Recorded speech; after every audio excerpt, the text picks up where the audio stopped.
வெளிப்படுத்தின விசேஷம் 48வது ஸ்டடி. நம்ம வெளிப்படுத்தின விசேஷம் 13வது அதிகாரத்தில் இருக்கிறோம். இன்றைக்கு 5லிருந்து 10 வரை உள்ள வசனங்கள் பார்க்க போகிறோம். வெளிப்படுத்தின விசேஷம் 5லிருந்து 10 வரை உள்ள வசனங்கள் எப்படி இந்த கடலிலிருந்து வரக்கூடிய இந்த மிருகம் கிறிஸ்தவர்கள் என்று சொல்லக்கூடிய ரட்சிக்கப்பட்ட மக்களை மேற்கொள்ளக்கூடியதாக இருக்கிறது என்று சொல்லக்கூடிய ஒரு தலைப்பின் கீழே பார்க்க போகிறோம். ஆனால் இதற்கு முன் காரணமாக முதல் வசனத்திலேருந்து 10 வசனம் வரைக்கும் வாசிக்கிறேன். ஏன்னா அந்த முதல் 10 வசனங்களுமே இந்த மிருகத்தை குறித்தது, கடல்லிருந்து வரக்கூடிய மிருகத்தை குறித்தது. நம்ம எங்கே இருக்கிறோங்கிறதை மறந்துடாதீங்க.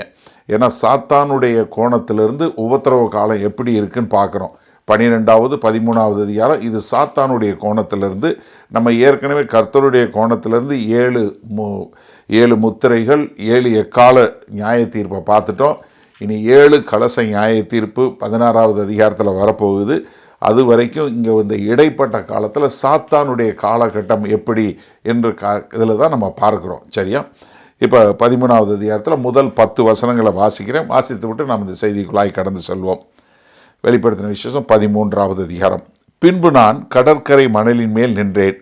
அப்பொழுது சமுத்திரத்திலிருந்து ஒரு மிருகம் எழும்பி வர கண்டேன். அதற்கு 7 தலைகளும் 10 கொம்புகளும் இருந்தன. அதன் கொம்புகளின் மேல் 10 முடிகளும் அதன் தலைகளின் மேல் தூசணமான நாமமும் இருந்தன. நான் கண்ட மிருகம் சிறுத்தையை போலிருந்தது. அதன் கால்கள் கரடியின் கால்களைப் போலவும் அதன் வாய் சிங்கத்தின் வாயைப் போலவும் இருந்தன. வலு சர்ப்பமானது தன் பலத்தையும் தன் சிங்காசனத்தையும் மிகுந்த அதிகாரத்தையும் அதற்கு கொடுத்தது. அதன் தலைகளில் ஒன்று சாவுக்கு ஏதுவாக காயப்பட்டிருக்க கண்டேன். ஆனாலும் சாவுக்கு ஏதுவான அந்த காயம் சுஸ்தமாக்கப்பட்டது. பூமியில் உள்ள யாவரும் ஆச்சரியத்தோடு அந்த மிருகத்தை பின்பற்றி அந்த மிருகத்திற்கு அப்படிப்பட்ட அதிகாரம் கொடுத்த வலு சர்ப்பத்தை வணங்கினார்கள். அல்லாமலும் மிருகத்திற்கு ஒப்பானவன் யார், அதனுடைய யுத்தம் பண்ணத்தக்கவன் யார் என்று சொல்லி மிருகத்தையும் வணங்கினார்கள். பெருமையானவைகளையும் தூசணங்களையும் பேசும் வாய் அதற்கு கொடுக்கப்பட்டது. அல்லாமலும் 42 மாதம் யுத்தம் பண்ண அதற்கு அதிகாரம் கொடுக்கப்பட்டது. அது தேவனை தூசிக்கும்படி தன் வாயை திறந்து அவருடைய நாமத்தையும் அவருடைய வாசஸ்தலத்தையும் பரலோகத்தில் வாசமாய் இருக்கிறவர்களையும் தூசித்தது. மேலும் பரிசுத்தவான்களோடே யுத்தம் பண்ணி அவர்களை ஜெயிக்கும்படிக்கு அதற்கு அதிகாரம் கொடுக்கப்பட்டதும் அல்லாமல் ஒவ்வொரு கோத்திரத்தின் மேலும் பாசைக்காரர் மேலும் ஜாதிகள் மேலும் அதற்கு அதிகாரம் கொடுக்கப்பட்டது. உலக தோற்றம் முதல் அடிக்கப்பட்ட ஆட்டுக்குட்டியினுடைய ஜீவ புஸ்தகத்தில் பேரெழுதப்பட்டிராத பூமியின் குடிகள் யாவரும் அதை வணங்குவார்கள். காதுள்ளவன் எவனோ அவன் கேட்க கடவன். சிறைப்படுத்தி கொண்டு போகிறவன் சிறைப்பட்டு போவான். பட்டயத்தினாலே கொல்லுகிறவன் பட்டயத்தினாலே கொல்லப்பட வேண்டும். பரிசுத்தவான்களுடைய பொறுமையும் விசுவாசமும் இதிலே விளங்கும். ஆமென். இந்த நம்ம போய்கொண்டிருக்கிற இந்த காலகட்டம் எப்படி இருக்குன்னா, எங்கோ ஒரு இடத்துல ஒருத்தர் பிறந்து ஒரு அந்தி கிறிஸ்துவாய் உருவாகி கொண்டிருக்கக்கூடிய ஒரு காலம். ஏன்னா இது இந்த அந்தி கிறிஸ்து வரப்போறாருங்கிறது இது ஏதோ ஒரு கிரைம் த்ரில்லர் நாவலோ இல்லை ஒரு படமோ ஒரு சினிமாவோ இல்லை ஒரு கற்பனை காவியமோ இப்படிப்பட்ட ஒரு காரியமோ இல்லை. இது நிச்சயமாக நடக்கக்கூடிய ஒரு காரியம். காரணம் என்னென்னா, இது தேவனால் கொடுக்கப்பட்ட வாக்கு. ஏன்னா கர்த்தர் கொடுத்த வாக்கு, இது நிச்சயமாக நடைபெறும். ஏன்னா இந்த அந்தி கிறிஸ்து என்று சொல்லக்கூடிய ஒரு மனுஷன் யாரை வருவான், அவன் சாத்தானுடைய ஆளாக வருவான். அவன் என்ன பண்ணுவான், இந்த மொத்த உலகத்தையும் வஞ்சிக்கிறவனா. அவன் தான் உலகத்தை ரட்சிக்க வந்த ரட்சகர் என்றும் அவன் தான் அவங்கள காப்பாற்ற வந்த ராஜா என்று சொல்லி தன்னை மிக பெருமையாக கொண்டு உலகத்துக்கே நான் தான் கடவுளுங்கிற மாதிரி இந்த அந்தி கிறிஸ்து சில காரியங்களை செய்வான். என்ன ஆச்சரியம்னா, இந்த மொத்த உலகமும் அவனை ஏற்றுக்கொள்ளும். மொத்த உலகத்தில் உள்ள மக்கள் எல்லாம் அவனுடைய வல்லமைக்கு கீழ்ப்படியக்கூடிய மக்களாக இருப்பாங்க. அவன் யாருன்னா சாத்தானுடைய மனுஷனாக இருப்பான். அவனுடைய நோக்கம் என்ன? இஸ்ரவேல் தேச மக்களுக்கு கர்த்தர் கொடுத்த வாக்கு கொடுத்த அந்த ராஜ்யத்துக்குள்ளே அவங்க போகக்கூடாது. கர்த்தருடைய திட்டம் நிறைவேறக்கூடாது. யாரெல்லாம் கர்த்தராகிய இயேசு கிறிஸ்துவை ஏற்றுக்கொண்டு அவர்கள் எல்லோரும் எப்படி அந்த ராஜ்யத்துக்குள்ளே சேரக்கூடிய மக்களாக வரணுமோ அது வர முடியாதபடி அதை தடை செய்யக்கூடியதாக. அப்போ இவன் என்ன பண்ணுவான், சாத்தானுடைய வல்லமையினால் சாத்தானுடையதை கொண்டு அவன் என்ன பண்ணுவான், கிறிஸ்துவுக்கு எதிராக செய்யக்கூடிய காரியங்களை பண்ணுவான். ஆனால் கிறிஸ்து வரும்போது என்ன நடக்கும், அவன் அவர் கூட யுத்தம் பண்ணி அவரை ஜெயிக்கலான்னு பார்ப்பான். ஆனால் அவனுக்கு அதோட அந்த முடிவு வந்துடும். ஏன்னா அதுதான் அவனுடைய ஃபைனல் அட்டம்ப்ட். எப்படியாவது இயேசு கிறிஸ்துவை ஜெயங்கொள்ள வேணும், ஏன்னா உலகத்தில் இருக்கவங்களாம் எல்லாம் என்னை ஏற்றுக்கொண்டார்கள் என்று சொல்லக்கூடியதாக அவன் செய்வான். ஏன்னா அவனுக்கு ஆரம்பத்திலிருந்தே ஆதியிலிருந்தே நீங்கள் ஏசாயா 14வது அதிகாரமாக இருக்கட்டும், இல்லை எசேக்கியேல் 28வது அதிகாரமாக இருக்கட்டும், நான் தேவனை போல ஆவேன், நான் அவருக்கு ஈக்குவலாக நான் அவரை போல ஒரு சிங்காசனத்தில் உட்காருவேன் அப்படின்னு சொல்லக்கூடிய ஒரு காரியம்தான். அதனால அவன் ஒரு கலகக்காரனாக என்ன பண்ணுவான், இந்த ஜனங்களை பூரா வஞ்சிக்கக்கூடியதா அவன் என்ன பண்ண முடியும், ஒரு மனுஷனை கொண்டு இந்த காரியங்களை செய்யக்கூடியவனாக வருவான். அவன் யார், இந்த பிசாசு பிடிச்சவனான ஒரு மனுஷன். நீங்கள் வேத வசனத்தை வாசிக்கிறவங்களாக இருந்தால் உங்கள் எல்லாருக்கும் தெரிஞ்சிருக்கும், அப்படிப்பட்ட அந்தி கிறிஸ்து என்று சொல்லக்கூடிய ஒருத்தன் வருவாங்கிறது. ஏன்னா நமக்கு தானியேல் ஏற்கனவே ரொம்ப தெளிவாக சொல்லி கொடுத்துருக்கிறாரு. கர்த்தராகிய இயேசு கிறிஸ்து மத்தேயு 24வது அதிகாரத்தை நமக்கு சொல்லி கொடுத்துருக்கிறாரு. அப்போஸ்தலனாகிய பவுல் 2 தெசலோனிக்கேயர் 2வது அதிகாரத்தில் அவன் எப்படி ஒரு பொய்யான வல்லமையிலும் அதிகாரங்களோடு அவன் எல்லா அதிசயங்களையும் செய்யக்கூடியவன் வஞ்சிக்கக்கூடியவனாக வருவான்னு சொல்லக்கூடியது. அதே மாதிரி யோவான் தன்னுடைய நிருபத்தில் 1 யோவான் 2வது அதிகாரத்தில் எழுதியிருக்கிறாரு, அநேக அந்தி கிறிஸ்துகள் ஆல்ரெடி வந்துட்டாங்கன்னு. இங்கே நம்ம பார்க்கிறோம், அந்த வெளிப்படுத்தின விசேஷம் 13வது அதிகாரத்தில் பார்க்கும்போது அவனை பற்றி இங்கே கொடுக்கக்கூடிய டீட்டெயில்ஸ் பார்க்குறோம். நம்ம இந்த கடந்த 2 வாரமாக இந்த முதல் 5 வசனங்களை பார்த்தோம். ஏன்னா நம்ம கொஞ்சமே நேரம் எடுத்து தான் இந்த 5 வசனங்களை பார்த்தோம். முதலாவது வசனங்களில் என்ன பார்த்தோம், அவன் எப்படிப்பட்டவனாக இருப்பான், அவனுடைய வம்சம் எப்படிப்பட்டதாக இருக்கும், அவன் எப்படி வெளிப்படுத்தின விசேஷம் 12வது அதிகாரத்தில் சொல்லப்பட்டது போல 3வது வசனத்தில் சொல்லப்பட்டதில் அவனுக்கு எப்படி இந்த 10 தலை என்று சொல்லக்கூடியது 7 கொம்பு என்று சொல்லக்கூடிய அவன் யார், ஒரு மனுஷனுடைய உருவம் மாதிரி இருந்தாலும் ஆனால் அவன் எப்படி இருப்பான், அவன் சாத்தானுடைய வல்லமையினாலும் சாத்தானோட கூட சேர்ந்து அவன் அழிக்க வர்றவனாக தான் வருவான் அப்படிங்கிறத நம்ம பார்க்கக்கூடியது. ஏன்னா அதுக்கு நீங்கள் ஆங்கிலத்தில் பார்த்தீங்கன்னா டிராகன் என்று சொல்லக்கூடியது, இல்லை வலு சர்ப்பம், இல்லைன்னா மிருகம் பீஸ்ட் என்று சொல்லக்கூடிய இப்படிப்பட்ட ஒரு ஆள் அவன் என்ன பண்ணுவான், அவன் ஒரு தூசணமான பெயர் கொண்டவனாக இருப்பான். அவன் என்ன கர்த்தருக்கும் அவன் கர்த்தருடைய மக்களுக்கும் எல்லாருக்கும் எதிராக தூசணம் பண்ணக்கூடியவனாக இருப்பான்.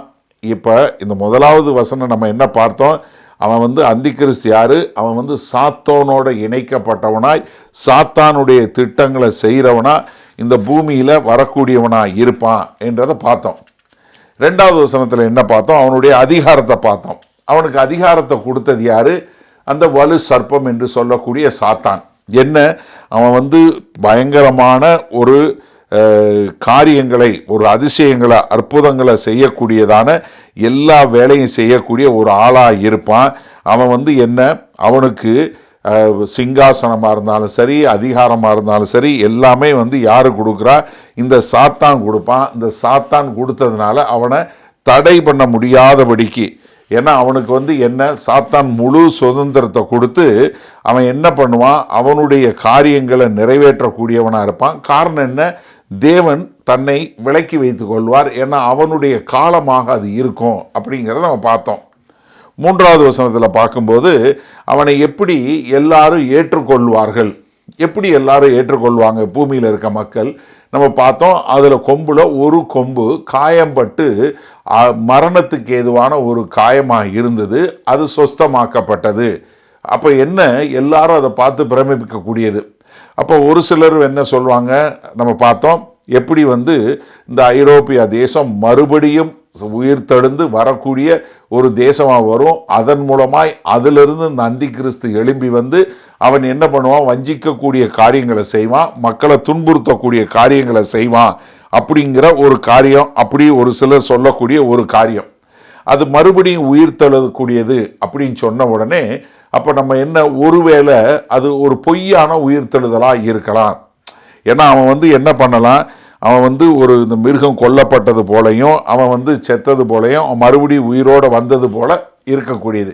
ஏன்னா அவன் உயிரோடு வந்துடுது. ஏன்னா நீங்கள் இந்த 13வது அதிகாரத்தில் 12வது வசனத்தில் பார்க்குறோம், அந்த மிருகத்தை எல்லாரும் என்ன பண்ணுறாங்க, அந்த காயம் ஆறின மிருகத்தை ஆராதிக்கக்கூடியவங்களாக இருக்கிறாங்கன்னு. அது மாத்திரமல்ல, அது 14வது வசனத்தில் அந்த மிருகம் உயிரோடு வந்ததுன்னு பார்க்குறோம். 15வது வசனத்தில் அந்த மிருகம் என்ன பண்ணுது, அது பேசக்கூடியதாக இருக்கிறத பார்க்குறோம். அதனால இங்கே என்ன, அவன் உயிர் தெழுந்து வரக்கூடிய ஒரு காரியம், எப்படி மரணம் அடைந்து மறுபடியும் உயிரோடு எழும்பி வரக்கூடியது அப்படிங்கிறதுனால இங்கே என்ன நினைக்கிறாங்க எல்லாரும், ஒருவேளை இவன் எல்லாருக்கும் முன்னாடி அவன் மரணம் அடைந்து அவன் உயிரோடு வந்துடுவான். ஆனால் சாத்தானுக்கு என்னன்னா, உயிரை எடுக்க முடியுமே ஒழிய உயிரை கொடுக்க முடியாது. அப்போ இவன் ஒரு உண்மையான உயிர்த்தெழுதலாக இருக்க வாய்ப்பே கிடையாது. ஏன்னா ஆதியிலிருந்தே கர்த்தராகிய இயேசு கிறிஸ்து மரித்து உயிர்த்தெழுந்த போதே அவன் சாத்தான் என்ன பண்ணான், சிலருக்கு காசை கொடுத்து அவர் உயிர்த்தெழவில்லை என்று பொய் சொல்லக்கூடிய காரியத்தை செய்யக்கூடியவனா. அப்போ இங்கே என்ன பண்ணுவான், அவன் மறுபடியுமாக அவன் உயிர்த்தெழுந்த காரியத்தை செய்யக்கூடியதாக அவன் ஒரு டிராமா பண்ணி ஒரு நடிக்கக்கூடிய ஒரு காரியத்தையும் செய்யக்கூடிய ஒரு காரியமாக இருக்கும். அது மாத்திரமில்லை, இவன் என்னன்னா எப்படிப்பட்டவனாக இருப்பான்னா, இவன் இப்படி உயிர்த்தெழுந்து வந்தது போல காட்டும்போது அவன் ரொம்ப வல்லமை வாய்ந்தவனாக இருப்பான், பயங்கரமாக பேசக்கூடியவனாக இருப்பான். இராணுவத்தில் ஒரு பயங்கரமான ஒரு கில்லாடியா, அந்த மாதிரி ஒரு இராணுவ தளபதி இல்லைன்னு சொல்லக்கூடிய அளவிற்கு. அது மாத்திரமல்ல, பொருளாதாரத்தில் எக்கனாமிக்கில் அவனுக்கு இருக்கிற மூளை மாதிரி இல்லை என்று சொல்லக்கூடிய அளவிற்கு அவ்வளோ பெரிய ஆளாக இருக்கிறது மாத்திரம் இல்லை, அவன் என்ன பாதாளத்திலிருந்து மேலே வர்றவனாக இருக்கக்கூடிய ஒரு காரியம். அப்போ என்ன, அவன் யார், சாத்தானால ஆளுகை ஒரு பிசாசு பிடித்தவனாக இருப்பான் அப்படிங்கிற ஒரு காரியம். அதனால தான் இங்கே நிறைய பேர் என்ன எதிர்பார்க்குறாங்க, ஒரு சிலர் எப்படி ஹிட்லர் அந்த காலத்தில் இருந்தாரோ அதுபோல் ஹிட்லர் மறுபடியும் வருவார், இல்லை ஒரு சிலர் ஸ்டாலின் வருவார் அப்படின்னு சொல்லக்கூடியதா. நம்ம போன பாடத்தில் பார்த்தோம், ஒரு சிலர் என்ன யூதாஸ் காரியத்து வருவார். ஏன்னா யூதாஸ் காரியத்து தான் பிசாசு அவனுக்குள்ளே உள்ள நுழைந்ததுன்னு லூக்கா 22:3 பார்க்குறோம். அது மாத்திரமல்ல, அவனை கூப்பிடுவான், அவனை அழைக்கும் போதே கேட்டின் மகன் என்று சொல்லி தான் அழைக்கக்கூடிய காரியம். அதனால யூதாஸ் காரியத்து வரக்கூடியது அப்படின்னு சொல்லக்கூடிய ஒரு காரியத்தை நம்ம பார்க்குறோம். ஆனால் என்னன்னா, இது என்ன, கடைசியில் சாத்தான் என்ன பண்ணுவான், அவன் உள்ளே புகுந்து இப்படிப்பட்ட ஒரு பொய்யான ஒரு காரியம் இருக்கிறது போல காட்டி என்ன, எல்லா மனிதர்களையும் தன் பக்கம் வஞ்சிக்கக்கூடியதாக. நீங்கள் யோசிச்சு பாருங்கள், எல்லா பக்கமும் மக்களுடைய அழிவு நடந்து கொண்டு இருக்கும்போது இப்படிப்பட்ட ஒரு காரியம் செஞ்ச உடனே மக்கள் என்ன பண்ணுவாங்க, இப்படிப்பட்ட ஒரு வல்லமையான ஆளா என்று சொல்லக்கூடியதாக அவன் பின்னாடி போகக்கூடிய ஒரு காரியம். ஏன்னா ஆதியிலிருந்தே இன்கார்னேஷன் என்று சொல்லக்கூடியதா, எப்படி கர்த்தராகிய இயேசு கிறிஸ்து மனிதனாக பிறவு எடுத்தார் என்று சொல்லது போல இங்கே அவனும் அதே டூப்ளிகேட் வேலையை செய்து ஜனங்களை வஞ்சித்து அவர்களை கொல்லக்கூடிய ஒரு காரியம். அதனால் அவன் என்ன பண்ணுவான், மொத்தத்தையும் தன்னுடைய பொய்யான அற்புதங்கள் அடையாளங்கள் மூலமாய் மக்களை வஞ்சித்து கிறிஸ்துவுக்கு எதிராக அவன் செய்யக்கூடிய ஒரு காரியமாக இருக்கும். அப்போ என்ன அவன் செய்யும்போது, இப்படிப்பட்ட காரியம் செய்யும்போது பெருவாரியான மக்கள், ஒரு சிலரை தவிர்த்து எல்லாரும் அவனை ஏற்றுக்கொள்வார்கள். ஏன்னா இவன் தான் இந்த உலகத்தை ரட்சிக்க போகிறவன், இவன் தான் நம்மளை எல்லாம் காப்பாற்ற முடியும். ஏன்னா அவன் எப்படி ஒரு இயற்கைக்கு அப்பாற்பட்ட ஒரு வல்லமையுள்ள ஒரு ஹீரோ போல, ஒரு சூப்பர் நேச்சுரல் காங்கரிங் ஹீரோ என்று சொல்லக்கூடியதா, எப்படி இந்த மாதிரி ஒரு ஆளே இல்லை என்று சொல்லக்கூடியதாக ஒரு வஞ்சிக்கக்கூடிய ஒரு காரியத்தை செய்வான். அதனால் என்ன, நிறைய பேர் அவன் பக்கத்தில் போகக்கூடியது. ஏன்னா அங்கே நிற்கக்கூடிய காலகட்டம் எப்படி, எல்லாரும் அழிவை நோக்கி போய் கொண்டு இருக்கிறாங்க. நம்ம பார்த்தோம் எப்படி 4ல் 1 பங்கு மக்கள், உலகத்தில் இருக்க மக்கள் அழிஞ்சு போகிறாங்க, அடுத்து 3ல் 1 பக்கம் மக்கள் அழிஞ்சு போகிறாங்க. அப்போ நீங்கள் சிந்திச்சு பாருங்களேன், அப்போ இருக்கக்கூடிய கால சூழ்நிலை எப்படி. கிட்டத்தட்ட பாதிக்கு பாதி உலகத்தில் இருக்க மக்கள் அழிந்து போகும்போது இவன் மரிச்சதிலிருந்து உயிரோடு எழுந்து வந்தது போல ஒரு பொய்யான ஒரு மாயமான ஒரு தோற்றத்தை கொடுத்து ஒரு பொய்யான அதிசயங்கள் அற்புதங்களை பிசாசுனுடைய வல்லமையின் மூலமாக செய்யும் போது ஜனங்கள் எல்லாரும் இதை நம்பி போகக்கூடிய ஒரு காரியம். அவனை ஏற்றுக்கொள்வது மாத்திரமல்ல, அவனை ஆராதிக்கக்கூடியவர்களாயும். ஏன்னா 4வது வசனத்தில் பார்க்கும்போது என்ன பார்க்கிறோம், அந்த மிருகத்திற்கு அப்படிப்பட்ட அதிகாரம் கொடுத்த வலு சர்ப்பத்தை வணங்கினார்கள். எப்படி? இந்த மிருகத்துக்கு கொடுத்த வலு சர்ப்பத்தை வணங்கினார்கள். அல்லாமலும் மிருகத்திற்கு ஒப்பானவன் யார், அதனோட யுத்தம் பண்ணத்தக்கவன் யார் என்று சொல்லி மிருகத்தையும் வணங்கினார்கள். அப்ப என்ன, இவர்கள் இது இவ்வளோ பெரியது யாரு என்று சொல்லக்கூடிய தேவனுக்கு இருந்த ஒரு நாமத்தையே அவன் அதை கபலீகரம் பண்ணி அதன் மூலமாய் அவனை ஆராதிக்கக்கூடிய ஒரு காரியத்தை பண்றான். அதனால தான் அப்போஸ்தலனாகிய பவுல் 1 கொரிந்தியர் 10வது அதிகாரத்தில் சொல்லும்போது, நீங்கள் சிலைக்கு இல்லை எதுக்கோ ஒன்று வழிபாடு நடத்துறீங்க, அது எல்லாமே சிலை இல்லை, அது எல்லாம் என்ன, பிசாசு. நீங்கள் செய்கிற எல்லாமே என்ன, சாத்தானுக்கு செய்கிறீங்க அப்படிங்கிற ஒரு காரியத்தை. அப்போ என்ன, அதாவது மெய்யான தேவனை விட்டு வேற எதை ஆராதித்தாலும் அதற்கு பின்புலத்திலிருந்து செயல்படுவது யாரு, சாத்தான். அதனால தான் அங்கே சொல்லும்போது அவன் என்ன பண்ணுறான், இப்படிப்பட்ட காரியங்களை செஞ்சு தன்னை வணங்க வேண்டும் என்று சொல்லக்கூடிய ஒரு காரியத்தை செய்கிறான். இதுதான் நம்ம கடந்த 2 வாரம் பார்த்தோம். இன்னைக்கு என்ன பார்க்க போறோம்னா 5வது வசனத்திலிருந்து பார்க்க போகிறோம். முதலாவது, அந்தி கிறிஸ்துவனுடைய தலைக்கணம் இல்லை அரகன்ஸ் என்று சொல்லக்கூடியதாக அவனுடைய அக்கிரமம், அவனுடைய இது பார்த்தீங்கன்னா அவ்வளோ பெரிய ஒரு காரியம்.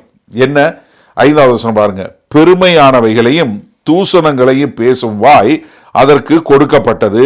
அல்லாமலும் 42 மாதம் யுத்தம் பண்ண அதற்கு அதிகாரம் கொடுக்கப்பட்டது. இது என்ன கொடுக்கப்பட்டது, தரப்பட்டது அப்படின்னு சொல்லும்போது நம்ம என்ன பார்க்குறோம், அவன் தூசணமான பேசக்கூடிய காரியம் இது எல்லாமே என்ன, 42 மாதம் கொடுக்கப்பட்டது. இது யாரு கொடுத்தா, தேவன் கொடுக்கிறாரு. நல்ல கவனிங்க, இது யாரை கொடுக்குறா, தேவன் கொடுக்கிறாரு. ஏன்னா சாத்தானால இப்படிப்பட்ட காரியம் அங்கே செய்யவே முடியாது.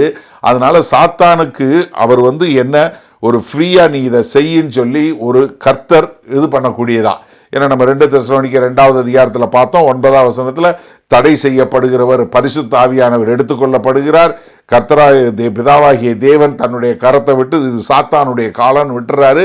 அப்போ இந்த 42 மாதம், அதாவது இந்த மகா உபத்திரவ காலம் 7 வருஷம், அதில் பாதி வழியிலிருந்து தொடங்கக்கூடிய மகா உபத்திரவ காலம் என்று சொல்லக்கூடிய 3.5 வருஷம் இல்லை 42 மாதம் அவன் இப்படிப்பட்ட மக்களை கொலை செய்வதற்கான அதிகாரம் கொடுக்கப்பட்டது. அதனால் அவன் என்ன பண்ணுறான், அவனுக்கு பெருமை அவன் தலக்கணம் பிடிச்சு என்ன, அவன் ஒரு அக்கிரமக்காரனா ஒரு ரொம்ப ஒரு அரகன்ஸ் என்று சொல்லக்கூடியதாக அவன் செய்யக்கூடிய ஒரு காரியம். ஏன்னா நீங்கள் பார்த்தீங்கன்னா இந்த பெருமை வந்தபோது அவன் என்ன பண்ணுறான், தேவனுக்கு எதிராக தூசணம் பேசி எப்படியாவது தேவனை அவருடைய சிங்காசனத்திலிருந்து தள்ளி அவன் அந்த சிங்காசனத்தில் வந்து விட வேண்டும் அப்படின்னு சொல்லக்கூடிய ஒரு காரியத்தை ட்ரை பண்ணுவான்.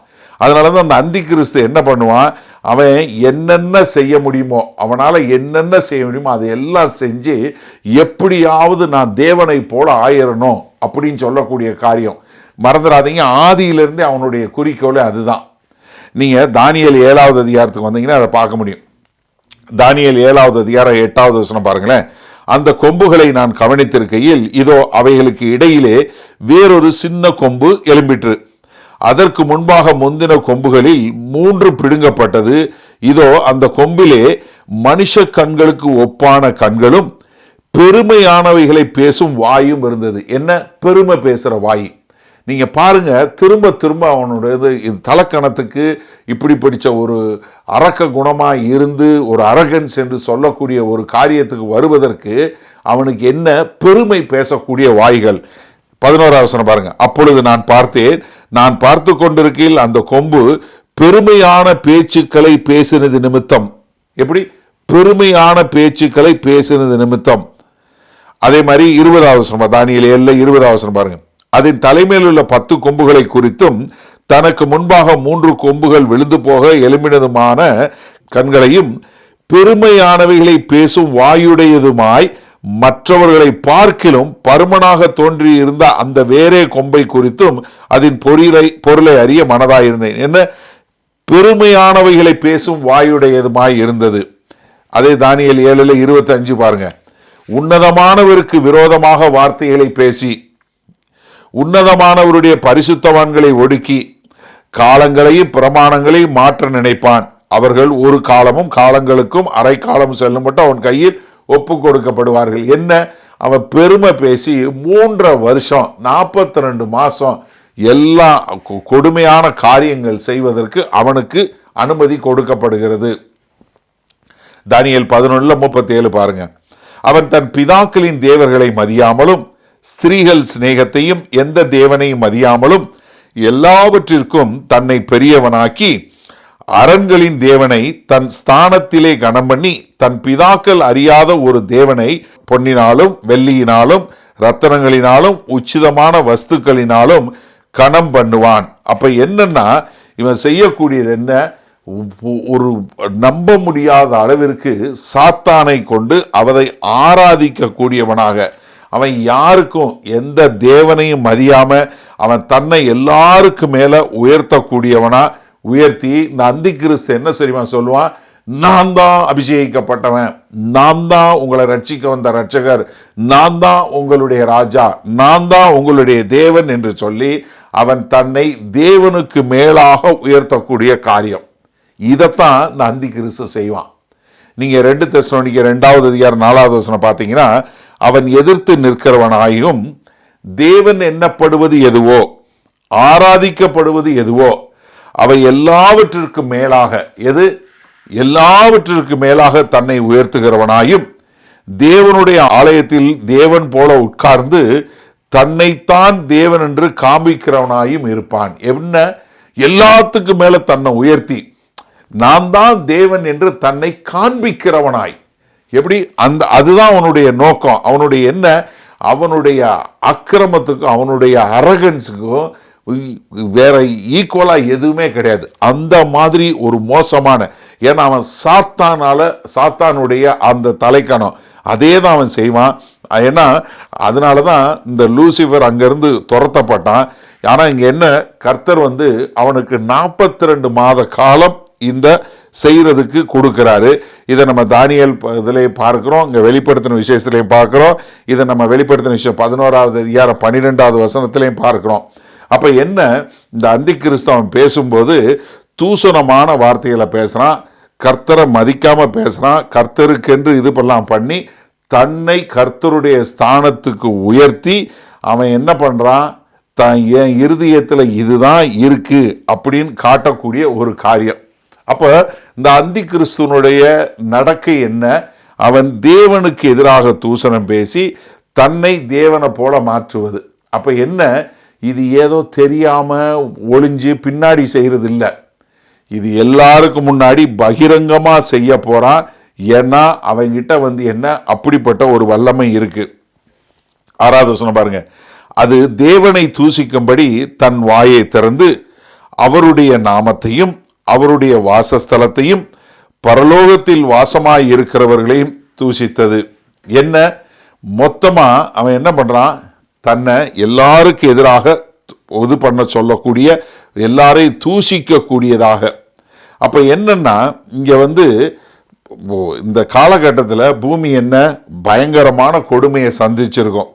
அப்படி இருக்கும்போது அங்க இருக்கிற மக்கள் எப்படி இருக்கணும்?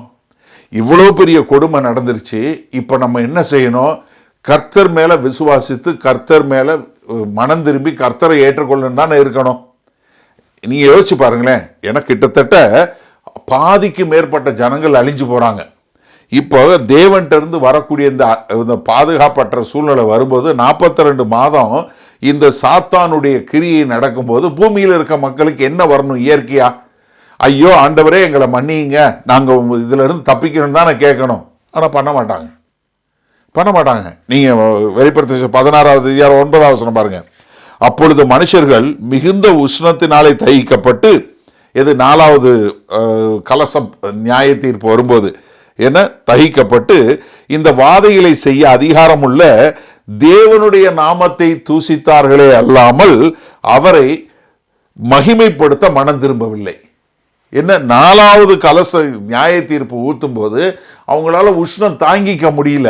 இப்ப அவங்க என்ன செஞ்சிருக்கணும், இதெல்லாம் செய்யற தேவனே எங்களை மன்னிங்கன்னு சொல்லி அவங்க மனம் திரும்புவதில்லை, பதிலாக என்ன பண்றாங்க, தேவனை தூசிக்கக்கூடிய மக்களாக. நீங்க அதே 16 அதே அடுத்த வசனம் பாருங்க, 10-11 பாருங்க. 16வது அதிகாரத்துல 5ஆம் தூதன் தன் கலசத்தில் உள்ளதை மிருகத்தினுடைய சிங்காசனத்தின் மேல் ஊற்றினான். அப்பொழுது அதன் ராஜ்யம் இருளடைந்தது. அவர்கள் வருத்தத்தினாலே தங்கள் நாவுகளை கடிந்து கொண்டு தங்கள் வருத்தங்களாலும் தங்கள் புண்களாலும் பரலோகத்தின் தேவனை தூசித்தார்களே அல்லாமல் தங்கள் கிரியைகளை விட்டு மனம் திரும்பவில்லை. அப்போ என்ன, இருள் வந்துருச்சு, உடம்பு பூரா புண்ணு வந்துருச்சு, இப்பவாத அவன் மனம் திரும்புவானா? இல்ல. என்ன பண்றான், பரலோகத்தின் தேவனை தூசிக்க கூடியவர்களா. அப்ப என்னன்னா, அந்தி கிறிஸ்து ஏறக்குறைய மொத்த உலகத்தையும் ஆளுகை செய்து அந்த உலகம் முழுவதும் தூசணம் பேசுறவங்களா மாறக்கூடிய ஒரு சூழ்நிலை. எப்படி, இந்த கலச நியாய தீர்ப்பு வர்றதுக்கு முன்பாகவே என்ன, இந்த மொத்த உலகமும் தூசணம் பேசக்கூடிய ஒரு உலகமா மாறுகிறது. அந்த நேரத்தில் என்ன, அங்க உள்ள மக்கள் இப்படிப்பட்ட ஒரு மகா உபத்திரவ காலத்துல போறாங்க. ஏன்னா அவங்க இனி மனம் திரும்ப முடியாது என்கிற, திரும்ப முடியாத ஒரு நோ பாயிண்ட் ஆஃப் ரிட்டர்ன் சொல்ல முடியாத அளவுக்கு அவங்க என்ன, அந்த அளவுக்கு மாறக்கூடிய மக்களா போயிடுறாங்க. அதனால அவர்கள் என்ன, மனம் திரும்பணும், ஆண்டவரே எங்களை மன்னிங்க நாளுகளை ஆண்டவரை துதிக்கல, ஒன்றும் பண்ணாம அவங்க என்ன பண்றாங்க, அவங்க வாயிலிருந்து வரக்கூடிய வார்த்தை ஆண்டவரே எங்களை மன்னிங்க, எங்களுக்கு கிருபையை கொடுங்க, எங்களுக்கு இரக்கத்தை பாராட்டுங்கன்றது பதிலாக அவங்க வாயை திறந்து கர்த்தரை தூசிக்கக்கூடிய மக்களாக மாறுகிறாங்க. அப்ப என்ன ஆயிருது, இந்த மொத்த உலகமும் சாத்தானு கீழே இந்த மிருகமும் வலு சர்ப்பமும் சேர்ந்து எல்லாரையும் தூசிக்கக்கூடிய மக்களாக இருக்கக்கூடிய காலம். இப்ப நீங்க 6வது வசனம் பாருங்க, அது தேவனை தூசிக்கும்படிக்கு தன் வாயை திறந்து அவருடைய நாமத்தை, ஆண்டவர் என்ன சொன்னாரு, நான் தான் ஆண்டவரே, உங்களுடைய நாமம் என்ன, நான் இருக்கிறவராகவே இருக்கிறேன், அதான சொன்னாரு. அந்த நாமத்தை தூசிக்க கூடியதாக அவருடைய குணாதிசயம், அவருடைய காரியங்கள். ஏன்னா உங்களுடைய எதுனா, ஆண்டவர் என்ன சொன்னாரு, மோசைகிட்ட சொல்லும்போது தேவனாயி கர்த்தர் என்ன சொன்னாரு, என்னுடைய தயையெல்லாம் உன்னை கடந்து போக பண்ணுகிறேன். அதான் அவருடைய குணாதிசயங்கள் எல்லாம் அந்த தூசிக்க கூடியதா. அது மாத்திரமல்ல, அந்த 6வது வசனம் பாருங்க, அவருடைய வாசஸ்தலத்தையும் பரலோகத்தில் வாசமாய் இருக்கிறவர்களையும் தூசித்தது. ஏன்னா பரலோகம் மாத்திரம் இல்ல, பரலோகத்துல வாசமாய் இருக்கிற மக்களையும். அப்ப என்ன, தேவனுடைய குணாதிசயத்தை, தேவனுடைய மக்களை, தேவனுடைய வாசஸ்தலத்தை, இது எல்லாத்தையுமே தூசிக்க கூடியதாக. அப்ப என்ன, இவங்க எல்லாருமே தூசணம் பேசக்கூடிய மக்களாய் இருக்கிறாங்க. ஏன்னா பரலோகத்தில் யார் இருக்கிறா, பரிசுத்த தேவதூதர்கள், மீட்கப்பட்ட மக்கள், அது மாத்திரமல்ல பழைய ஏற்பாட்டு மகிமையில் உள்ள பரிசுத்தவான்கள், அது மாத்திரமல்ல அவருடைய சிங்காசனத்திற்கு முன்பாக எண்ணிலடங்காத மக்கள் இரவும் பகலும் ஓயாமல் அங்க நின்று, அவர்களுக்கு பசி இல்லை, தாகம் இல்லை, அவங்களுக்கு வெளிச்சம் தேவையில்லை, கர்த்தரே அவர்களுக்கு வெளிச்சமாய் இருக்கிறார். அப்படிப்பட்ட எல்லா மக்களையும் என்ன, இவனுடைய அந்த ஒரு பெருமையினால, அவன்கிட்ட வரக்கூடிய அந்த அரகன்ஸ் என்று சொல்லக்கூடிய அரக்க குணத்தினால தூசிக்க கூடியவர்களாக இருப்பாங்க. சரியா? அப்போ முதலாவது அந்தி கிறிஸ்துனுடைய அரகன்ஸ் என்று சொல்லக்கூடிய அவனுடைய அக்கிரமமான ஒரு தூஷணமான காரியம் பார்த்தோம். 2வது அவனுடைய நடக்கை, அந்தி கிறிஸ்ட் ஆக்டிவிட்டி. சரியா? 7வது வசனம் பாருங்க, மேலும் பரிசுத்தவான்களுடைய யுத்தம் பண்ணி அவர்களை ஜெயிக்கும்படிக்கு அதற்கு அதிகாரம் கொடுக்கப்பட்டதும் அல்லாமல் ஒவ்வொரு கோத்திரத்தின் மேலும் பாசைக்காரர் மேலும் ஜாதிகள் மேலும் அதற்கு அதிகாரம் கொடுக்கப்பட்டது. இது நமக்கு ஒரு பெரிய சந்தோஷத்தை கொடுக்கணும். என்னன்னா, கர்த்தர் ஏக சக்கராதிபதி. சாத்தானுக்கும் ஒரு அனுமதியை கொடுத்து அந்த காலத்தை கொடுக்கிறது யாரு, தேவன் தான் கொடுக்கிறாரு. ஏன்னா கர்த்தர் தான் எல்லாவற்றையும் ஆளுகை செய்கிறார் என்பதை நம்ம ஒரு காலும் மறந்து போயிடக்கூடாது. ஏன்னா இங்க அந்தி கிறிஸ்து என்னதான் தன்னுடைய வக்கரமான குணத்தினாலையும் இதுலனால செஞ்சாலும் அவனுக்கு அதிகாரம் கொடுத்ததும் நம்முடைய தேவன் தான். தானியேல் 7வது அதிகாரம் 25வது வசனத்தில் பாருங்களேன், உன்னதமானவருக்கு விரோதமான வார்த்தைகளை பேசி உன்னதமானவருடைய பரிசுத்தவான்களை ஒடுக்கி காலங்களையும் பிரமாணங்களையும் மாற்ற நினைப்பான். அவர்களுக்கு ஒரு காலங்களும் அரை காலமும் செல்லும் மட்டும் அவர்கள் கையில் ஒப்பு கொடுக்கப்படுவார்கள்.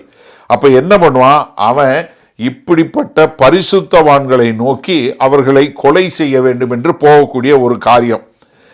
தானியேல் 9:27 பாருங்க. அவர் ஒரு வாரம் அளவும் அநேகருக்கு உடன்படிக்கையை உறுதிப்படுத்தி அந்த வாரம் பாதி சென்ற போது பலியையும் காணிக்கையும் ஒழிய பண்ணுவார். அருவருப்பான செட்டைகளோட பாலாக்குகிறவன் வந்து இறங்குவான். நிர்ணயிக்கப்பட்டிருக்கிற நிர்மூலம் பாலாக்குகிறவன் மேல் தீர் மட்டும் சொரியும் என்றான். என்ன? அவன் வந்து 7 வருஷத்துக்கு ஒரு உடன்படிக்கை பண்ணி வருவான். ஒரு பொய்யான ஒரு சமாதானத்தை கொண்டு வருவான். அவன் வந்து மொத்தத்தை ஆளுகை செய்கிறவனா வருவான். பாதி காலம் போன உடனே 3 வருஷம் போன உடனே மகா உபத்திரவ காலம் தொடங்கும். எப்போ தொடங்கும்? அவன் என்ன பண்ணுவான்? இனிமேல் நீ பலி செலுத்தக்கூடாது, நீ என்னைய தான் ஆராதிக்கணும் என்று சொல்லக்கூடிய ஒரு காரியத்தை செய்வான். அப்படி செய்யும் போது என்ன வரும்? அங்க அது கர்த்தருக்கென்று வாழக்கூடிய மக்களை கொலை செய்யப்படக்கூடிய ஒரு காரியம் உண்டாகும். தானியேல் 11:38 பாருங்க. அரண்களின் தேவனை தன் ஸ்தானத்திலே கனம் பண்ணி தன் பிதாக்கள் அறியாத ஒரு தேவனை பொன்னினாலும் வெள்ளியினாலும் ரத்தினங்களாலும் உச்சிதமான வஸ்துக்களினாலும் கனம் பண்ணுவான். அப்ப என்ன பண்ணுவான்? அவன் ஒரு பெரிய மிலிட்டரி லீடராக இருக்கிறதுனால அவன் என்ன பண்ணுவான்? தன்னை உயர்த்தி தன்னை ஆராதிக்க வேண்டும் என்று சொல்லுவான். அதனால கர்த்தராகிய இயேசு கிறிஸ்து மத்தேயு 24வது அதிகாரத்தில் வரப்போகிற காரியங்களை குறித்து சொல்லும்போது மத்தேயு 24:15 சொல்லும்போது என்ன சொல்றாரு? பாலாக்குகிற அருவருப்பு என்ன? அதுதான் அது என்ன? மகா உபத்திரவ காலம் தொடங்கக்கூடிய காலம். அப்படிப்பட்ட காலத்துல என்ன? நீங்க என்னது இருக்கோ அதை விட்டுட்டு ஓடுங்கன்னு சொன்னார் இல்லையா? நீ வீட்டில் இருந்தேனா மேல இருந்தேனா கீழே இறங்காத, நீ வயல்ல இருந்தேனா திரும்ப வராத, நீ ஓடிப்போ அப்படின்னு சொல்லக்கூடிய காரியம் நம்ம பார்க்கிறோம். வெளிப்படுத்தின விஷயம் 6வது அதிகாரத்திலே என்ன? அங்க திரளான பரிசுத்தவான்கள் அவங்களுடைய வெள்ளை அங்கியில ரத்தத்தினால தோய்க்கப்பட்டவர்கள் அங்க போய் நின்று அங்க அழுகிறாங்க. ஆண்டவரே, எம்மட்டும் நீங்க எதுவரைக்கும் நீங்க அமைதியா இருப்பீங்க? எங்களுடைய ரத்தங்களுக்கு நீங்க பழி கேட்காம இருக்கிறீங்களே அப்படின்னு சொல்லக்கூடிய ஒரு காரியம். அது மாத்திரமல்ல, வெளிப்படுத்தின விஷயம் 7வது அதிகாரத்துல பார்க்கிறோம். அங்க பரலோகத்துல எல்லா விதமான மக்களும் வந்திருக்கிறாங்க. அவங்க பூரா அவங்களுடைய எண்ணில் அடங்காத எல்லா தேசத்தாரும் எல்லா கோத்திரத்தாரும் எல்லா பாஷைக்காரரும் எல்லாரும் வந்திருக்காங்க. அவங்க அங்கி பூரா என்னவா இருக்கு? ரத்தத்தினால தோய்ந்ததாக இருக்கிறது. அவங்க பூரா அந்தி கிறிஸ்துவனால் இந்த உபத்திரவ காலத்துல கொலை செய்யப்பட்டவர்களாக இருக்கக்கூடிய ஒரு காரியத்தை பார்க்கிறோம். அது மாத்திரமல்ல, வெளிப்படுத்தின விஷயம் 11வது அதிகாரத்துல பார்க்கிறோம். அந்த 2 சாட்சிகளையும் அவன் கொலை செய்யக்கூடிய காரியத்தை பார்க்கிறோம். வெளிப்படுத்தின 17வது அதிகாரம் 14வது வசனம் பாருங்க. இவர்கள் ஆட்டுக்குட்டியானவருடைய யுத்தம் பண்ணுவார்கள். ஆட்டுக்குட்டியானவர் கர்த்தாதி கர்த்தரும் ராஜாதி ராஜாவுமாய் இருக்கிறபடியால் அவர்களை ஜெயிப்பார். அவரோட கூட இருக்கிறவர்கள் அழைக்கப்பட்டவர்களும் தெரிந்து கொள்ளப்பட்டவர்களும் உண்மையுள்ளவர்களுமாய் இருக்கிறார்கள் என்றார். அப்ப என்ன? கடைசியில கர்த்தராகிய இயேசு கிறிஸ்து அங்க அந்தி கிறிஸ்துவ ஜெயங்கொள்ளக்கூடிய ஒரு காரியம். ஆனா அந்த இடைப்பட்ட காலத்துல அந்தி கிறிஸ்து என்ன பண்ணுவான்? அவன் கொலை செய்யக்கூடியவனா இருப்பான். அது மாத்திரமல்ல, வெளிப்படுத்தின விஷயம் 17வது அதிகாரத்தில் பார்க்கிறோம். அவன் பொய்யான சபையும் செய்வான். உண்மையான சபையை துன்புறுத்துறது மாத்திரம் இல்ல, பொய்யான சபையுமே பண்ணுவான் அப்படிங்கிறது. வெளிப்படுத்தின 17:6 பாருங்க. அந்த ஸ்திரீ பரிசுத்தவான்களின் ரத்தத்தினாலும் இயேசுவினுடைய சாட்சிகளின் ரத்தத்தினாலும் வெறி கொண்டிருக்கிறதை கண்டேன். அவனை கண்டு நான் மிகவும் ஆச்சரியப்பட்டேன். அவன் என்ன பண்றான்? பொய்யான மதத்தையுமே அழிக்கக்கூடியவனா இருக்கிறத பார்க்கிறோம். 7வது வசனம் பாருங்க. மேலும் பரிசுத்தவான்களுடைய யுத்தம் பண்ணி அவர்களை ஜெயிக்கும்படிக்கு அதற்கு அதிகாரம் கொடுக்கப்பட்டதும் அல்லாமல். நான் இதுல ஒரு பாயிண்ட் உங்களுக்கு சொல்ல விரும்புறேன். அதாவது இந்த உபத்திரவ காலத்துல இருக்கிற பரிசுத்தவான்கள் மேல யுத்தம் பண்ணி இந்த மிருகம் ஜெயங்கொள்ளுது. நல்லா கவனிங்க, மிருகம் பரிசுத்தவான்கள் மேல ஜெயங்கொள்ளுது. ஆனா என்ன பண்ணலன்னு சொல்லுங்க? இந்த பரிசுத்தவான்களுடைய விசுவாசம் அளிக்கப்படலை. பரிசுத்தவான்களை மிருகம் அழிக்குது, ஆனா அவர்களுடைய விசுவாசம் அளிக்கப்படலை. நம்ம நன்றாக புரிந்து கொள்ளணும். அவங்கள ஜெயம் கொள்ள முடியும், அவங்கள மாம்ச பிரகாரமா அழிக்க முடியும். ஆனா அவங்கள என்ன பண்ண முடியாது, கர்த்தர்கிட்ட இருந்து பிரிக்கவே முடியாது. ஏன்னா அவங்க இரத்த சாட்சியா மரித்தாலும் அவங்க கர்த்தரோட தான் இருப்பாங்க.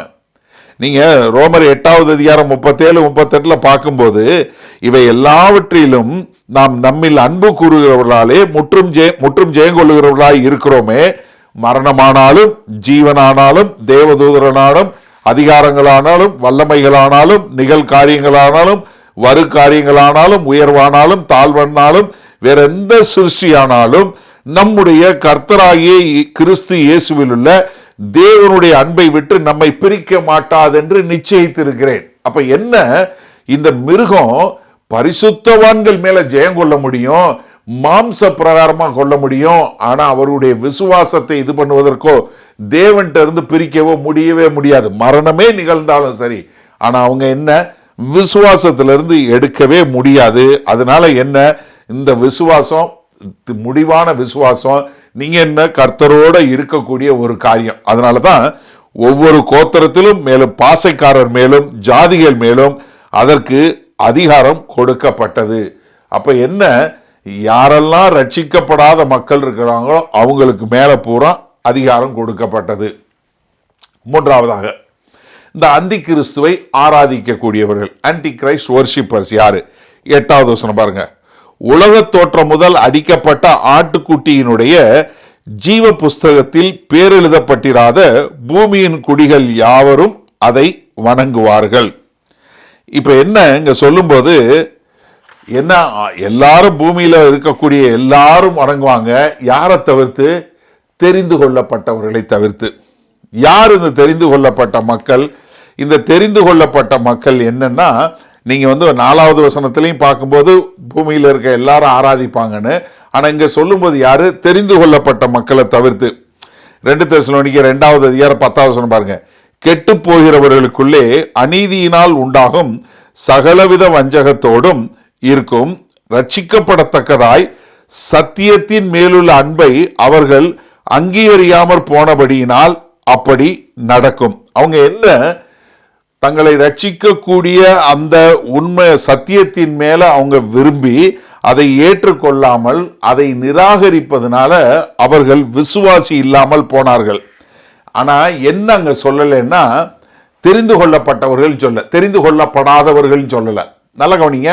அதாவது யாரெல்லாம் தெரிந்து கொள்ளப்பட்டாங்களோ, யாரெல்லாம் பெயரெல்லாம் ஜீவ புஸ்தகத்தில் எழுதப்பட்டிருக்கோ அவங்கெல்லாம் என்ன ஆராதிக்க மாட்டாங்க. ஆனா என்ன எழுதலைன்னா, தெரிந்து கொள்ளப்படாதவர்கள் எழுதல. மாறாக சத்தியத்தை விரும்பி தேவனை விசுவாசித்து தேவன் மேல அன்பு செலுத்தாதவர்கள் மாத்திரம்தான், அவரை விசுவாசியாதவர்கள் மாத்திரம்தான் என்ன இப்படிப்பட்ட காரியங்களை செய்வார்கள் என்று சொல்லக்கூடியதாக. அப்ப இங்க என்னன்னா, நம்ம ரொம்ப இது தெளிவா புரிஞ்சு கொள்ளணும். யாரெல்லாம் ரட்சிக்கப்பட்டார்களோ அவர்கள் எல்லாம் தேவனால் தெரிந்து கொள்ளப்பட்டவர்கள். எப்ப தெரிந்து கொண்டார் தேவன்? உங்களை என்னை எப்ப தெரிந்து கொண்டார்? உலக தோற்றம் முதல் அடிக்கப்பட்ட ஆட்டுக்குட்டியினுடைய ஜீவ புஸ்தகத்தில் பேருதலப்பட்டிராத பூமியின் குடிகள் யாவரும் அதை வணங்குவார்கள். அப்ப இங்க என்ன பண்றாரு? ஒரு இதை மட்டும் சொல்றாரு. என்ன, உலக தோற்றத்திற்கு முன்பாகவே இந்த புஸ்தகத்துல எழுதப்பட்ட மக்கள். அவங்க யாரு?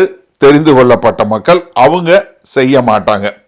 அப்ப இங்க என்ன, இந்த விசுவாசிக்கிறவர்கள் எல்லாம் யாரு? இந்த புஸ்தகத்தை வெளிப்படுத்தின விசேஷத்தில் சொல்லும் போது அவங்க எல்லாம் யாரு? கர்த்தருடைய ஜீவ புஸ்தகத்தில் பெயர் எழுதப்பட்ட மக்கள் என்று சொல்லக்கூடியதான். ஜீவ புஸ்தகம் அப்படிங்கிற வார்த்தை 7 முறை இந்த வெளிப்படுத்தின விசேஷம் புஸ்தகத்தில் இருக்கு. நீங்க மத்தேயு 24:24 பார்த்தீங்கன்னா, ஏனெனில் கள்ள கிறிஸ்துக்களும் கள்ள தீர்க்கதரிசிகளும் எழும்பி கூடுமானால் தெரிந்து கொள்ளப்பட்டவர்களையும் வஞ்சிக்கத்தக்கதாக பெரிய அடையாளங்களையும் அற்புதங்களையும் செய்வார்கள் இருக்கு. ஆனா அவங்க வஞ்சிக்கப்பட மாட்டார்கள் என்பதுக்காகத்தான் அதனுடைய அர்த்தம். அப்ப என்னன்னா, அந்தி கிறிஸ்துவால தெரிந்து கொள்ளப்பட்டவர், கர்த்தரால தெரிந்து கொள்ளப்பட்டவர்கள், கர்த்தர் யார் கர்த்தர் மேல விசுவாசம் வைத்து கர்த்தருக்கென்று வாழ்வாங்கன்னு சொல்றாங்களோ அவர்கள் என்ன பட மாட்டாங்க, அவங்க மிருகத்தை ஆராதிக்க மாட்டாங்க. அப்ப என்னன்னா, இந்த பூமியில இருக்கக்கூடிய மக்கள்ல யாரு பெயர் எழுதப்படலையோ, ஜீவ புஸ்தகத்தில் எழுதப்படலையோ அவங்க எல்லாம் என்ன பண்ணுவாங்க? இந்த மிருகத்தை வணங்குவாங்க. ஆனா தெரிந்து கொள்ளப்பட்டவர்கள் என்ன பண்ணுவாங்க?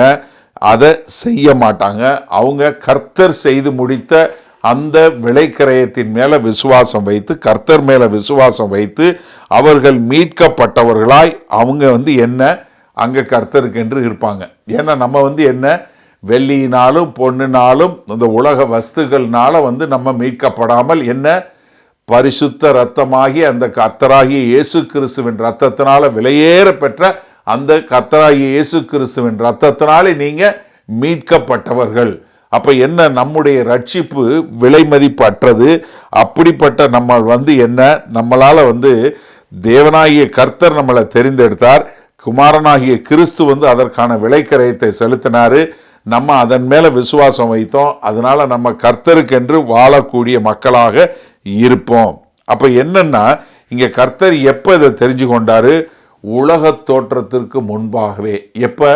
எல்லாத்தையும் மொத்த உலகத்தையும் ஆரம்பிக்கிறதுக்கு முன்னாடியே அவர் நம்மளை தெரிஞ்சு கொண்டார். அப்ப நல்லா தெரிஞ்சு கொள்ளுங்க, என்ன ஆனாலும் சரி கர்த்தராகிய இயேசு கிறிஸ்து மேல விசுவாசம் வைத்திருந்தீங்கன்னா நீங்க கவலைப்பட தேவையில்லை.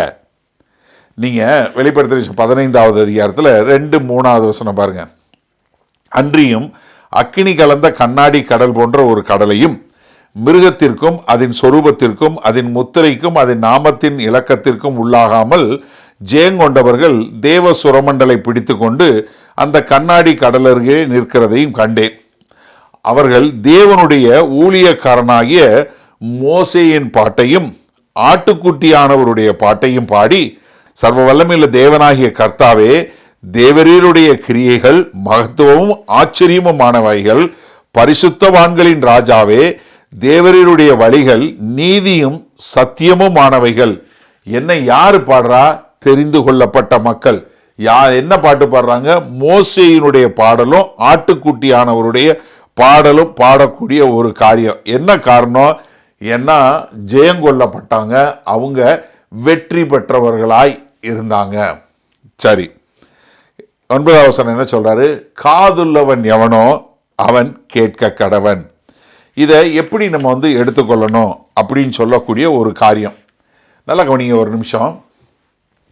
காதுள்ளவன் எவனோ அவன் கேட்க கடவன்.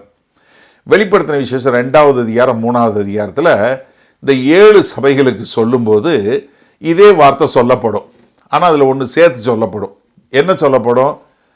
காதுள்ளவன் எவனோ அவன் கேட்க கடவன், எது சபைகளுக்கு கர்த்தர் சொல்லுகிறதாவதுன்னு இருக்கும்.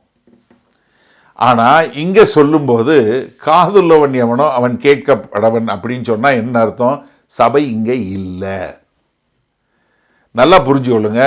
வெளிப்படுத்தின விஷயம் 2வது அதிகாரம் 3வது அதிகாரம் 4வது அதிகாரம் வரும்போது சபை மேலே எடுத்துக்கொள்ளப்படும்.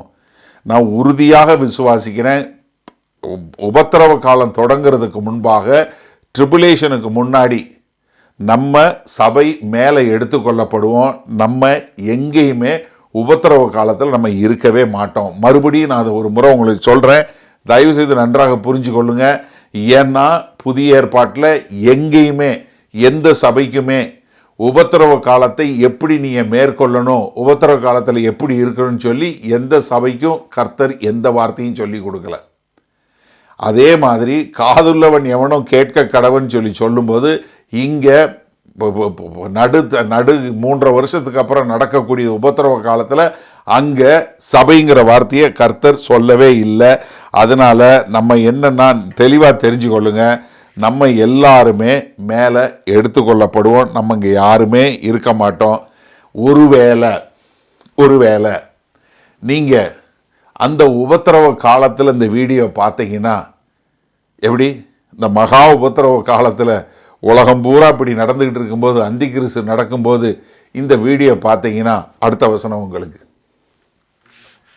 எப்படி? அடுத்த வசனம் உங்களுக்கு 10வது வசனம். சிறைப்படுத்தி கொண்டு போகிறவன் சிறைப்பட்டு போவான், பட்டயத்தினாலே கொள்ளுகிறவன் பட்டயத்தினாலே கொல்லப்பட வேண்டும். பரிசுத்தவான்களுடைய பொறுமையும் விசுவாசமும் இதிலே விளங்கும். இது ஒரு நீதிமொழிகள். முதல்ல சொல்லக்கூடிய 2ம் ஒரு நீதிமொழிகள். என்ன சொல்றாரு? சிறைப்படுத்தி கொண்டு போகிறவன் சிறைப்பட்டு போவான். அப்ப என்ன? ஒருவேளை அந்திகிறிஸ்து வர்றாரு, உங்களை அந்திகிறிஸ்து வரும்போது தேவன் உங்களை அந்த காலகட்டத்தில் வாழக்கூடியவரா வச்சிருந்தார்னா நீங்க சிறைப்பட்டு போங்க. சிறைப்படுத்துகிறவன் வந்து உங்களை சிறைப்படுத்தி கொண்டு போனான்னா நீங்க சிறைக்கு போங்க, சிறைச்சாலைக்கு போங்க. நீங்க போக மாட்டேன், இல்லை நாங்க வந்து உங்க கூட சண்டை போடுவோம்னு சொல்லி அந்தி கிறிஸ்துவோடு சண்டை போடாதீங்க. அதைத்தான் கர்த்தர் சொல்லி கொடுக்கிறாரு. தயவு செஞ்சு இது யாருக்கு? உபத்திரவ காலத்தில் இந்த நடக்கிற போது இருக்கிற மக்களுக்கு. இதை நீங்க கேட்டுட்டு இருக்கவங்களுக்கு இல்லை. சரியா? நல்லா புரிஞ்சுக்கொள்ளுங்க. அந்த காலகட்டத்தில் ஒருவேளை நான் தான் முதலையும் சொன்னேன், ஒருவேளை அந்த உபத்திரவ காலத்தில் 3.5 வருஷத்துக்கு அப்புறம் மகா உபத்திரவ காலத்தில் நீங்கள் இந்த வீடியோ பார்க்குறவங்களா இருந்தீங்கன்னா என்ன உங்களை சிறைப்படுத்தி கொண்டு போக சொன்னால் நீங்கள் சிறைப்பிடிச்சு போனால் நீங்கள் போங்க. மத்தேயு 25வது அதிகாரத்தில் ஆண்டவர் சொன்னார். என்ன சொன்னார்? நான் சிறைச்சாலையில் இருந்தேன், நீங்கள் வந்து பார்த்தீங்கன்னு சொன்னாரா? அப்போ என்ன, அந்த காலகட்டத்தில் சிறைச்சாலையில் இருப்பாங்க. அநேகர் கைது செய்யப்பட்டு சிறைக்கு கொண்டு போகப்படுவாங்க, அநேகர் கொண்டு போகப்படுவாங்க, அநேகர் சிறைச்சாலையில் இருப்பாங்க. அதனால தான் சிறைப்படுத்தி கொண்டு போகிறவன் சிறைப்பட்டு போவான். என்ன, நீ சண்டை போடாத, நீ சண்டை போடாத. அடுத்து என்ன சொல்றாரு? பட்டயத்தினாலே கொல்லுகிறவன் பட்டயத்தினாலே கொல்லப்பட வேண்டும். என்னன்னா இங்க வந்து இந்த கேபிட்டல் பனிஷ்மெண்ட் என்று சொல்லக்கூடியதா, அதாவது ஒரு உயிரை எடுக்கிறதுக்கான அதிகாரம் உங்களுக்கு இல்லை. அந்தி கிறிஸ்து உங்களை கொலை செய்யறான், ஜனங்களை கொலை பண்றான். இப்ப நீங்க அங்க இருக்கிறீங்க, நீங்க உடனே இவன் அந்தி கிறிஸ்து எங்களை எல்லாம் கொலை பண்றான் அப்படின்னு சொல்லி நீங்க பட்டயத்தை எடுக்காத. நீ பட்டயத்தை எடுத்து சண்டை போடாத. ரொம்ப தெளிவா தெரிஞ்சுக்கொள்ளுங்க. கர்த்தர் வந்து நமக்கு சொல்லுவது என்னன்னா, நீங்க யாரு கூட சண்டை போடாதீங்க. அப்போ உடனே நீங்கள் நிறைய பேர் கேட்கலாம், அண்ணே இராணுவத்தில் செய்கிறது, நீங்கள் தயவுசெய்து நன்றாக புரிஞ்சுங்க, இராணுவத்துக்கு செய்கிறது என்னங்கிறத குறித்து நான் ஏற்கனவே சொல்லி கொடுத்துருக்கேன். அது தேசத்தை பாதுகாப்பதற்காக தேசத்துக்காக கொடுக்கப்பட்ட பொறுப்பு. கர்த்தர் வந்து அரசாங்கத்துக்கு அந்த அதிகாரத்தை கொடுத்துருக்கிறாரு. ஆனால் எந்த ஒரு தனிப்பட்ட மனிதனுக்கும் இன்னொருத்தர் உயிரை எடுக்கிறதுக்கான அதிகாரம் கொடுக்கப்படலை. செல்ஃப் டிஃபென்ஸ், தன்னை தற்காப்புக்கு செய்யக்கூடிய காரியம் வேற.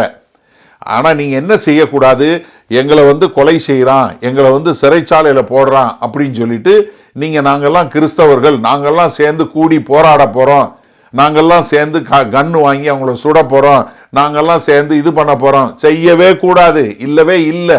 அதனால தான் இன்றைக்கு இந்த சமகாலத்திலே நான் சொல்லுவது, கிறிஸ்தவர்கள் போராடுவது என்பது கிடையாது.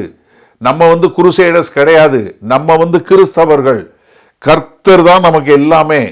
நான் அதனால தான் இன்னைக்கு நைஜீரியா அப்பீல் சொல்லும்போது நான் மறுபடியும் சொன்னேன், நம்ம ஜெபிக்கிற வேலை நம்ம கர்த்தர். அதனால தான் சொல்றாரு, சிறைப்பட்டு போறவன் சிறைப்பட்டு போகட்டும், பட்டயத்தில் போறவன் பட்டயத்தில் போகட்டும், உங்களுக்கு கர்த்தர் என்ன நியமித்திருக்கிறாரோ அந்த நியமனம் நடக்கட்டும். அதை நம்ம சரியான முறையில் தெரிஞ்சு கொள்ளணும். அதனால தான் இங்கே வந்து சொல்லும்போது என்னன்னா, நம்ம வந்து நீதியின் நிமித்தம் இயேசு கிறிஸ்துவின் நாமத்து நிமித்தம் நம்ம வந்து என்ன பண்ணணும், எல்லாவற்றையும் சகித்து கொள்ளக்கூடிய மக்களாய். அதனாலதான் கடைசியில் சொல்லும்போது என்ன சொல்றாரு, பரிசுத்தவான்களுடைய பொறுமையும் விசுவாசமும் இதிலே விளங்கும். அப்ப என்ன, இது எல்லாமே நம்ம வந்து கர்த்தராகிய இயேசு கிறிஸ்து எப்படி வில்லிங்லி, அதாவது விருப்பப்பட்டு அவர் போய் கல்வாரி சிலுவையில மரணம் அடைந்தாரோ, அதே மாதிரி நாமும் தேவனுடைய காரியங்களுக்கு தேவனுடைய சித்தத்துக்கு விருப்பப்பட்டு போகக்கூடிய மக்களாக இருக்க வேண்டும்.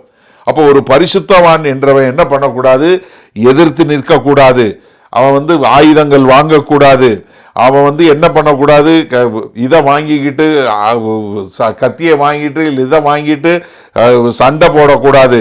நம்ம வந்து வெடி மருந்தோ இல்லை இந்த மாதிரி காரியங்களை வாங்கிட்டு போராடக்கூடியவங்களா வரக்கூடாது. நம்ம என்ன நல்லா தெரிஞ்சுக்கணும், காட் இஸ் இன் கண்ட்ரோல். தேவன் ஏக சக்கராதிபதியாய் இருந்து மொத்தத்தை ஆளுகிறவராய் இருக்கிறார் என்பதை நம்ம மறந்தே போகக்கூடாது.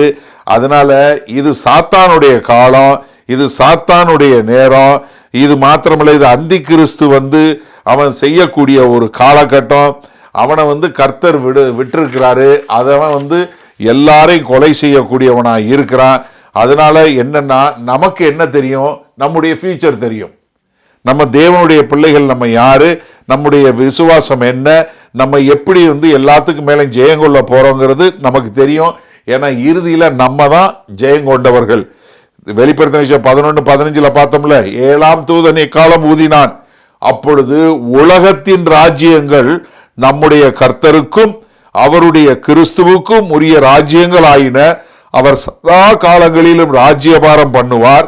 கம்பீர சத்தங்கள் வானத்திலே உண்டாயின.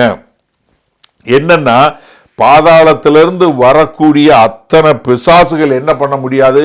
உங்களுடைய விசுவாசத்தை ஒழிக்க முடியாது. அவன் என்ன பண்ண முடியாது?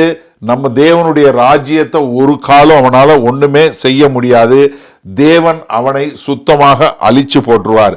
ஆனா என்ன, அந்த காலகட்டத்தில் இருக்கிற அந்த மக்கள், நீங்க சிறைப்பிடித்து போகப்படுவதற்கு நியமிக்கப்பட்டிருக்கீங்க, இல்ல நீங்க ரத்த சாட்சியா மறிக்கிறதுக்கு கொடுக்கப்பட்டிருக்கீங்கன்னா, நீங்க என்ன பண்ணாதீங்க, அவங்களுக்கு எதிர்த்து போராடாதீங்க. மாறாக அதை எல்லாவற்றையும் பொறுமையாக சகித்து கொள்ளுங்கள். அதுதான் விசுவாசி, ஒரு ரட்சிக்கப்பட்டவனுடைய விசுவாசம், ஒரு நீதிமானுடைய விசுவாசமாய் இருக்கும். என்ன, இதன் மூலமாய் கர்த்தர் மகிமைப்படுவார், நாமும் மகிமைப்படுவோம், நம்ம கர்த்தருடைய மக்களாக இருப்போம். ஏன்னா இறுதியில் அந்தி கிறிஸ்துவை நம்முடைய ராஜாதி ராஜாவும் கர்த்தாதி கர்த்தரும் என்ன பண்ணுவார்? ஜெயங்கொள்ளக்கூடியவராய் வருவார். அதனால எனக்கு அருமையான மக்களே, நம்ம என்ன தெரிஞ்சுக்கொள்ளணும்? நம்ம போராடி நம்ம சண்டை போடுறதுனால நம்ம ஒன்றும் பெற போறதில்ல. கர்த்தருடைய ராஜ்யத்தை யாராலையும் ஆளுகை செய்ய முடியாது. கிறிஸ்துவை ஒருவராலும் என்ன பண்ண முடியாது? அழிக்க முடியாது. கிறிஸ்துவை ஒரு நாளும் ஒருத்தரும் தோல்வி அடைக்க முடியாது. நம்ம பரிசுத்தவான்கள், நம்ம என்ன முற்றிலும் ஜெயங்கொண்டவர்கள் என்பதை புரிந்து கொள்ளணும். அதனால நம்ம சந்தோஷமா தேவனுக்கென்று வாழக்கூடிய மக்களாக இருக்கணும். அப்போ எனக்கு அருமையானவர்களே, அந்தி கிறிஸ்து கொடுக்கப்பட்ட காலகட்டத்தில் அவன் ஜெயங்கொள்ளுகிறவனாக வருவான். ஆனால் உங்களுடைய விசுவாசத்தை ஒன்றுமே செய்ய முடியாது. அப்போ எனக்கு அருமையானவர்களே, நான் சொன்னது போல் 3.5 வருஷம் கழித்து உபத்திரவ காலத்தில் 3.5 வருஷம் கழித்து மகா உபத்திரவ காலம் தொடங்கும்போது இவ்வளவு அழிவுகளை பார்த்து அந்நேரம் நீங்கள் அழுது புலம்பி கர்த்தர்கிட்ட வர தேவையில்லை. இப்பொழுதே கர்த்தராகி இயேசு கிறிஸ்துவை ஏற்றுக்கொண்டு, ஆண்டவரே நான் உம்மை ஏற்றுக்கொள்கிறேன், உமக்கென்று வாழ விரும்புகிறேன்னு சொல்லும்போது இந்த உபத்திரத்திலிருந்து நீங்கள் தப்பிச்சு கொள்ள முடியும்.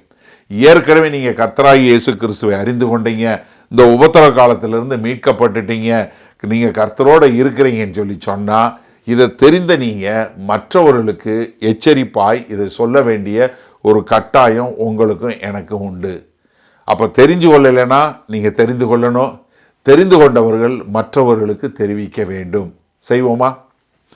மகா கிருபையும் இரக்கம் நிறைந்த எங்கள் அன்பின் தாப்பனே, கர்த்தாவே, இந்த அருமையான நல்ல மாலை வேலைக்காய் நன்றியோடு துதிக்கிறோம், நாமத்தை போற்றுகிறோம்.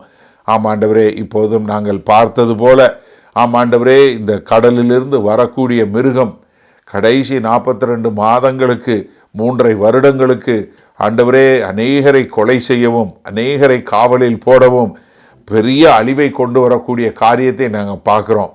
ஆனாலும் முடிவு, எங்கள் தேவன் எல்லாவற்றையும் ஜெயங்கொள்ளக்கூடியவராய் இருக்கிறீர் என்பதை உணர்ந்து கொண்டோம். அதனால் இப்பொழுதே உம்மை அறிந்தவர்களாய் வாழுகிறோம். அறியாதவர்கள் உம்மை அறிந்து கொள்ளவும், அறிந்தவர்கள் மற்றவர்களுக்கு இந்த எச்சரிப்பை கொடுக்கவும் எங்கள் தேவன் கிருபை பாராட்ட வேண்டுமாய் மீட்பெரும் இரட்சகருமாகிய இயேசு கிறிஸ்துவின் மூலம் ஜெபிக்கிறோம், ஜீவனுள்ள வல்ல பிதாவே, ஆமேன். உங்களில் யாருக்காவது ஜெப தேவைகள் இருக்குமானால் நீங்கள் உங்களுடைய வீடுகளில் உங்கள் கதவை பூட்டி நீங்கள் ஆண்டவரை நோக்கி ஜெபம் பண்ணுங்கள். உங்களுடைய எல்லா விதமான பலவீனங்களை குறித்து தெரிந்து வைத்திருக்கிற தேவன், எப்போதும் ஜீவனுள்ள தேவன், உங்களுடைய ஜெபங்களை கேட்டு உங்களுக்கு பதில் கொடுப்பார். நீங்கள் வேற ஒரு ஆள்கிட்ட போகணும், வேற ஒருத்தவங்கிட்ட போய் ஜெபத்துக்கு போகணும்னு அவசியம் இல்லை. நீங்கள் ஜெபம் பண்ண ஆண்டவராகிய இயேசு கிறிஸ்துவை ஏற்றுக்கொண்ட எல்லாரும் பிதாவாகிய தேவன்கிட்ட ஜெபம் பண்ணால் அந்த ஜெபத்தை கேட்டு பதில் கொடுக்கக்கூடிய அன்புள்ள பரமபிதா தான் நமக்கு இருக்கிறாரு. அதனால் தைரியமாக நீங்கள் ஜெபம் பண்ணுங்கள். அதே சமயத்தில் இன்னொரு காரியமும் நாங்கள் சொல்கிறோம், எங்களுக்காய் ஜெபம் பண்ணுங்கள். ஏன்னா வேத வசனத்தில் அதான் சொல்லியிருக்கு, நீங்கள் எந்த ஊழியக்காரரையும் ஜெபம் பண்ண போங்கன்னு சொல்லலை, ஆனால் ஊழியக்காரருக்காக ஜெபம் பண்ண சொல்லியிருக்கு. நாங்கள் தைரியமாக தேவனுடைய வார்த்தை இன்னும் அதிகமாக பிரசங்கிக்க எங்களுக்காய் நீங்கள் ஜெபிக்கும்படி கேண்டிக் கொள்கிறேன். ஆமேன்.